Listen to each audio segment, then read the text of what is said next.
Hello, welcome back. So, for another book review today, we are talking about Astral Projection for Beginners, 6 Techniques for Traveling to Other Realms by Edain McCoy. So, this book, as I've mentioned, was part of my husband and mother-in-law's collection. I don't know that I would have ever honestly went and picked this up myself, but the For Beginners books have been kind of interesting, so I might end up looking into more of these. I don't think I've ever read an Edain McCoy book, at least that I can remember, and so I was curious because she has a lot of titles that I'm interested in, and after this book I think I'm more likely to go buy more from her. So basically, this book talks about, as you couldn't guess, astral projection. And so what I got from this book is that, personally, I don't know that I would say this is a complete, beginner's book, in the sense of, a full beginner.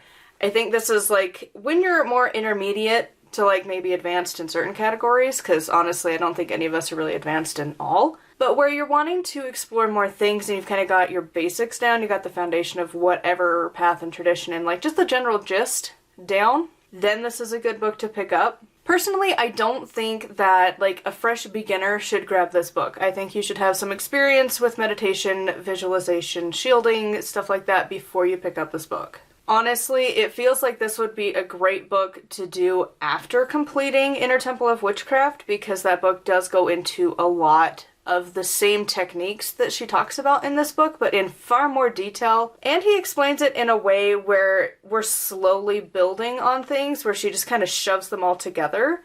And obviously, Inner Temple of Witchcraft spans it out over a year. Other than that, though, this book is really interesting, and I do think it would have been helpful when I was first beginning to learn about all things astral, and when they tell you to do these things.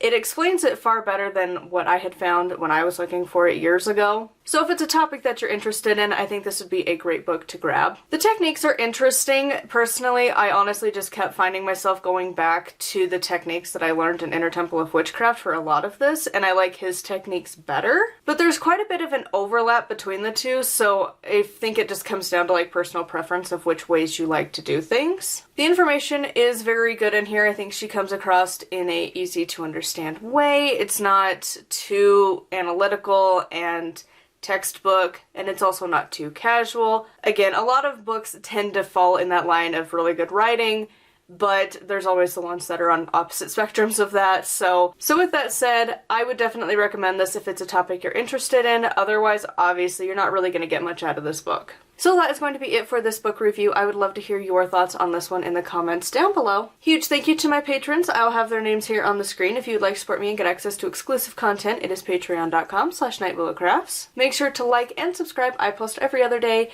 And until next time, thank you so much for watching, and blessed be.